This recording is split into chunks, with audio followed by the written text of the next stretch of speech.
zombiestabber125@gmail.com. That's the first email account I made for myself and the one I still use a lot today. And when did I make this account? Well, it was somewhere in Germany during World War II.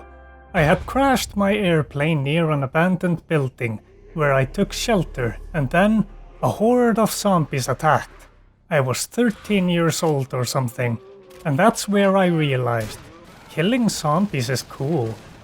The early 2000s, French people on YouTube said, "Oh, oui, parkour is cool, no?" And then other French people in Canada said, "Oh, oui, omelette du fromage, parkour, oui, cool," and made Assassin's Creed. And then they made Assassin's Creed 2, and that was really awesome, and I was like, damn, parkour is cool. And then they just started farting and shitting all over the place and made the Assassin's Creed series become the most mind-numbingly boring shit I ever played. Then Mirror's Edge came out, and that was awesome, and I thought parkour could never get better. But then, the Polish. Techland, practically an indie company, made Dying Light, and that was an absolute amazing experience. You get both the experience of beating slow dumb zombies to death and running for your fucking life from terrifying zombies that look like the vampires from Blade. Holy shit, I loved that game. And then the DLC came out and had a car, and that was even awesomer. So it's safe to say that I had high hopes for Dying Light 2. So how does it hold up? Well, it's always difficult to say when a game has just released because there are always bugs or things not working as intended that still haven't been ironed out yet, so you have to keep that in mind. But so far, I'm having fun and I like the game. Of the first things I noticed, the motion blur was awful, so I turned it off, like I do in every video game. Can we just stop having that? It never makes anything better. And then, the combat. It doesn't feel as good as I remember. In Dying Light 1, when you hit a zombie or an enemy, your melee weapons would actually stop on the enemy. Like, if you had a knife, it would cut into the enemy. But in Dying Light 2, you just cleave through everything. And then when you break an enemy's stamina, they get thrown around as if they weigh the same as an empty plastic bottle. I feel like Dying Light 2 is way less reactive to your attacks. In Dying Light 1, the physics system in the zombies would react to your attacks. I don't feel that this happens as much in Dying Light 2, and to me, this is a huge step back. However, this could maybe just be a bug. It could be that the physics are supposed to be like they were in Dying Light 1, but they're just not working, but I just don't know. The devs haven't said anything as far as I'm aware.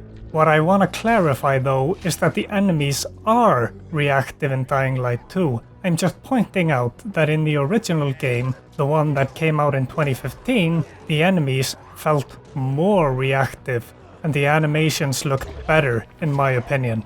And it's not the only part that looks better in the original game. A channel named Game Best made a great video that highlights these differences. Some of these are of course down to opinion, but I think a lot of stuff looks better in Dying Light 1. Dying Light 2 also introduces a stamina bar. In Dying Light 1 you could run and jump and hold onto a ledge as long as you want, and wouldn't fall down unless you were bad at parkour. In Dying Light 2, if your stamina runs out while you are hanging onto a ledge, you drop down to your likely death. I am thankful that running isn't included in stamina consumption at least, because the stamina bar is annoying, especially in the beginning when you have so little of it. But as you start unlocking new things in the leveling system and upgrading yourself with inhibitors, it starts feeling way better, and the parkour is good here. I have no issue with the parkour apart from being a little annoyed at the stamina. In my experience, it's been very fluid and fun. Okay, I think I want to stop comparing the two games now and just say this. Both of these games are very good. Dying Light 1 was just so good and ahead of its time that any change at all feels like a step back. But I want the old physics back. I want to kick a zombie in the shin and see him tumble to the ground. Okay, let's start from basics in Dying Light 2 and leave Dying Light 1 behind. So, as a child, you were a test subject of GRE experiments conducted by a guy named Walt. Your name is Aiden, currently a pilgrim. These experiments made you a strong boy. They injected milk directly into your veins. With your increased levels of calcium, you can overcome all others and survive in this zombie-infested world. Almond milk is better than cow milk, fight me. You are looking for your sister Mia, who was also in the experiments, and that's why you're coming to Villedor. As you enter Villedor, a volatile comes up to you and bites you, so you become HIV positive. Thanks to the kindness of a stranger, you learn how to stop yourself from becoming a zombie. Now, in this post-apocalyptic world, you must find your sister and stay human.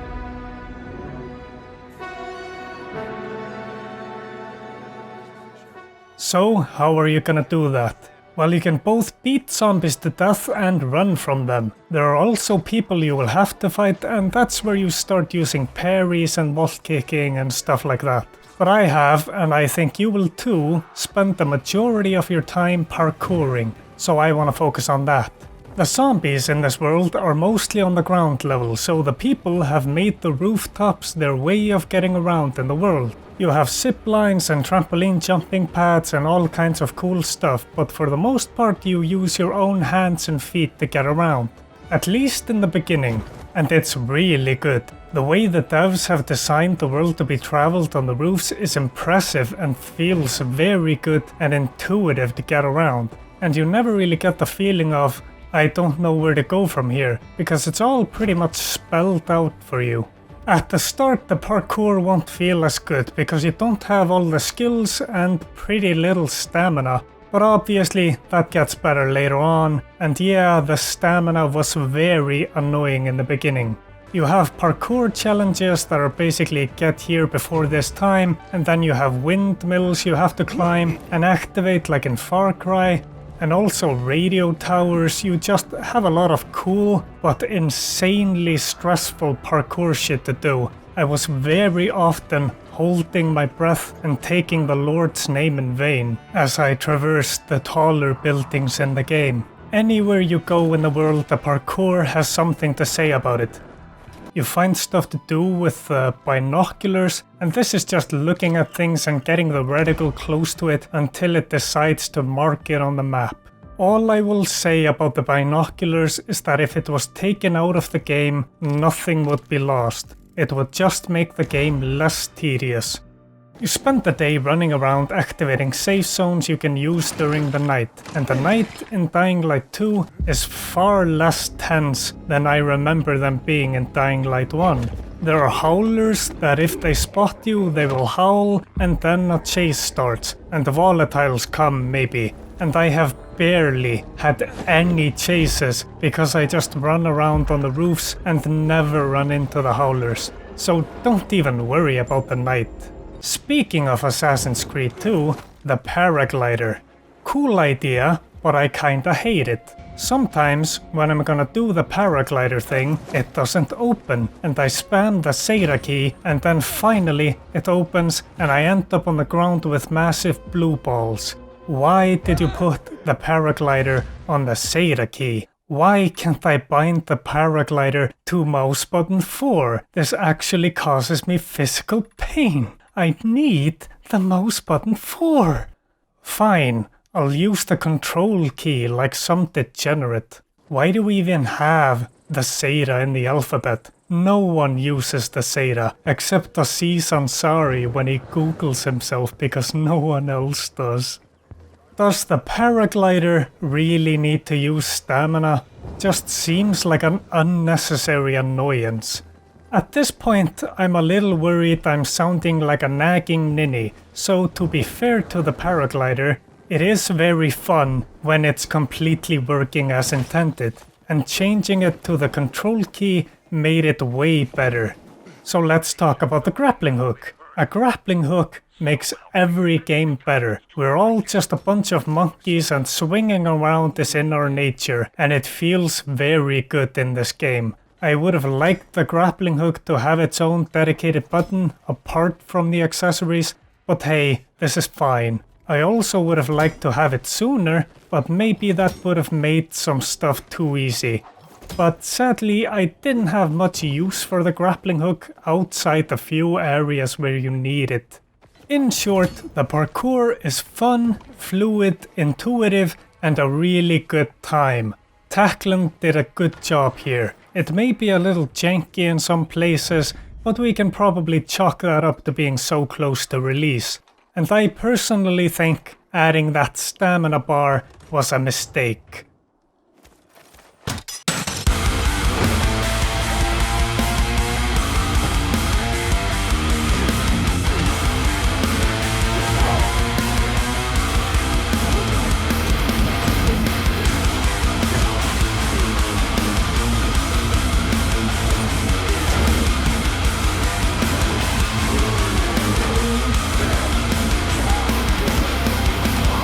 I touched on it in the beginning, but let's talk about the combat in Dying Light 2 completely isolated from Dying Light 1.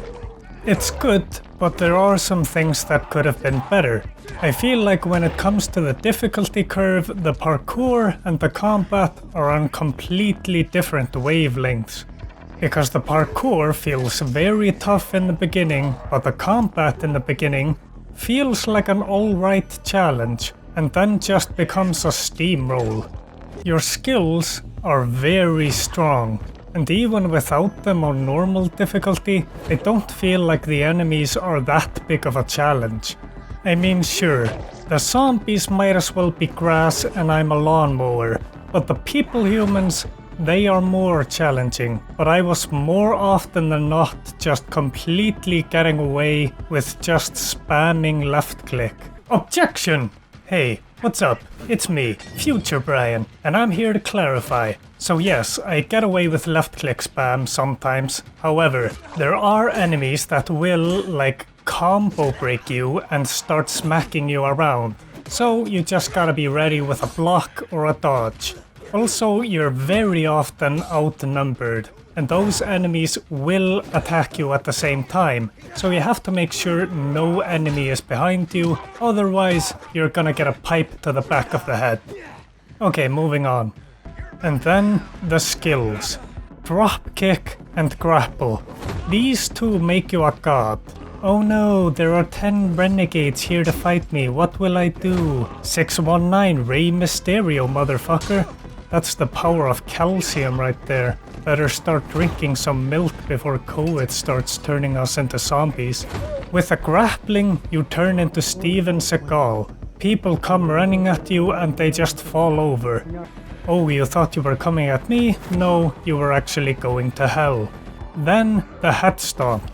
So if your enemies are lying on the ground, you can head stomp them, killing them instantly.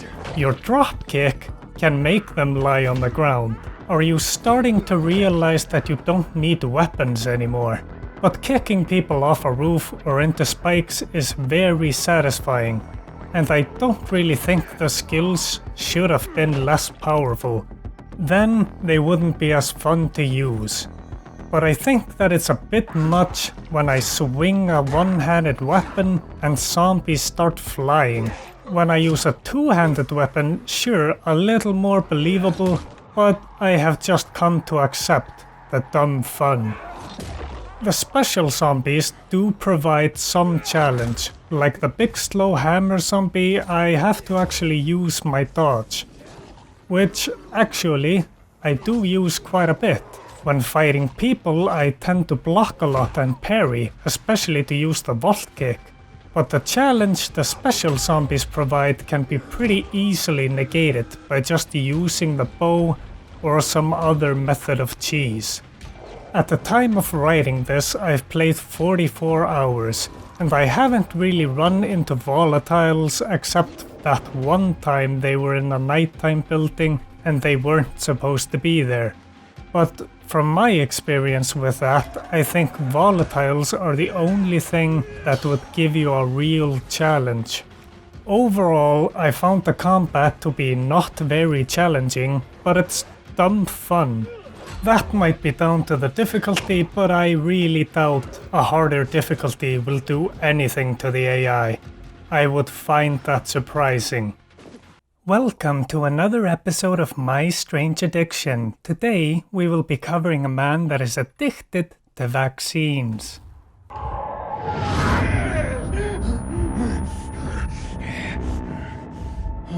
Well, you know, it all started when I got bitten by a volatile and then I got the vaccine so I wouldn't turn into a zombie, you know, and it just felt so amazing. And ever since then I've been running around the city chasing that high. I have this key that detects GRE boxes that have these vaccines, and I will hear it go GRE crate detected, and it's like, I wake up! I just gotta find it. I'm so close, and then I get it and I become stronger and feel like heaven. Do you ever put yourself in danger to get these vaccines? Well, I mean, sometimes zombies are close to the crates, but not really. Your father says he caught you going out at night. Look, okay, yes, but most of the vaccines I can get are in buildings that are only safe to go into at night. During the day, the volatiles hang out there, like the old GRE research facilities, but during the night, they go out. So you can only really go in at night. And it's pretty safe, and I only travel on the rooftops and the volatiles are on the ground, I think. And I mean, sure, the slow dumb ones are still in the buildings, but you can sneak past them super easily because they barely hear or see anything. And you can just grab them from behind and twist their neck if they're in the way, so really I'm not in any danger. Don't you see how this could be harming those around you and could get yourself hurt or even killed? Dude, look, I don't see what the fucking problem is. They make me stronger, they make me faster, they make my penis bigger, they even make me last longer out in the night. There is no downside to... Wait a minute. My key is saying there's a vaccine here. Where? Huh? Where is it? You hiding it? Give it to me! Story. Look, you never really buy a game for the story. You're not gonna be like, play a game for gameplay, what am I, a racist? Story in video games is most often just getting you from point A to point B. And for the most part, that's what you got here. But there are moments in the game where I thought, oh, this is good. Like, there is one side quest in the early game that had a lot of twists, and it genuinely surprised me how good it was. I'm not gonna spoil that, but I will spoil my favorite scene.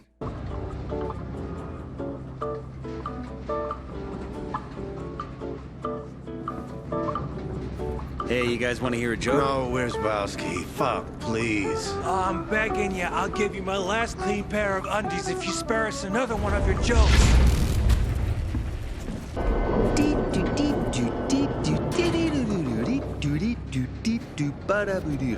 Where's Bowski? Fuck. Sorry, boss. Won't say a peep.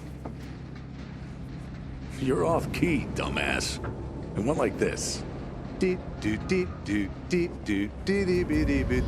There was a lot of talk about how your decisions would matter, and like, it's hard to say from one playthrough, but so far it seems like I've gotten away with some things I should have been punished for.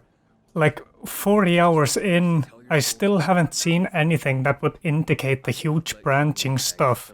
Everything I have experienced feels like it would still have been there if I had gone a different way. But I could be very wrong on that, because to really know, I would have to either play the game again or watch a bunch of different walkthroughs to see how the paths branch out.